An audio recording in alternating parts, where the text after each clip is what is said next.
سلام علیک دوستا اندوالا. ما از خیلی مدت میخواستم همچی ویدیو را برایتان بسازم. ویدیوی امروز ما در بابت علائم ترافیک میشه.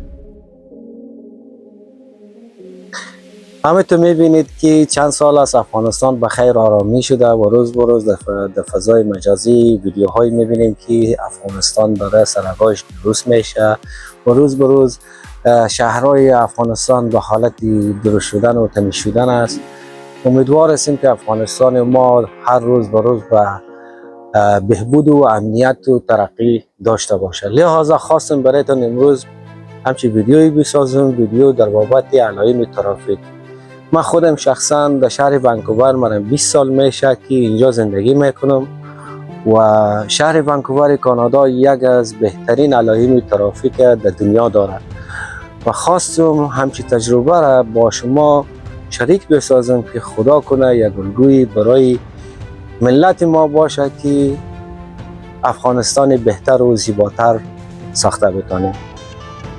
ما را بیننده باشید. اینجا یک نکته مهم است، تابلوهای راهنمایی تزیینی نیست. تابلوها قبل از اینکه یک تصادف اتفاق بیفتد جلوی آن را میگیرد. در ونکوور راننده باید تابلو را کمتر از 1 ثانیه بفهمد. همه چیز ساده و واضح و قابل پیش بینی است. مثلا همین تابلوی است، فرقی نمیکنه خیابان خالی باشه یا شلوغ. ایست یعنی ایست کامل. یا تابلوی رعایت حق تقدم. این تابلو باعث میشه ترافیک روان بمانه و همه مجبور نباشند بی دلیل توقف کنند. اینجا در ونکوور در هر سرکش سرعت ترافیک با شما گپ میزنه. هر جایی که ببینی در هر سرک تابلوی سرعت هست. در جایی که پارک باشه سرعت 30 درجه است، برای که پارک است ممکنه اشتک یا توپی یا حیوانی یک چیزی روبروی موترت بوده و باید از سرعت 30 بالاتر نروی. در ونکوور سرعت همیشه تکراری میشه، در هر خیابان، در هر سرک، روی تابلو، روی زمین، تا توی ذهن راننده چی بماند. فلش ها و اشاره هایی که روی آسفالت هست شاید ساده باشند، اما جلوی دعوا، بوق و تصادف را میگیرند.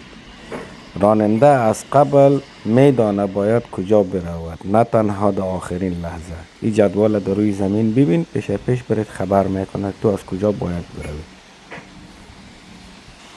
کابل امروز در حال ساخته شدن است و هر جاده جدید یک فرصت جدیدیه. اگر تابلوها درست و واضح و به موقع نصب شود، نه تنها ترافیک بهتر میشه بلکه جان انسان ها حفظ می شود.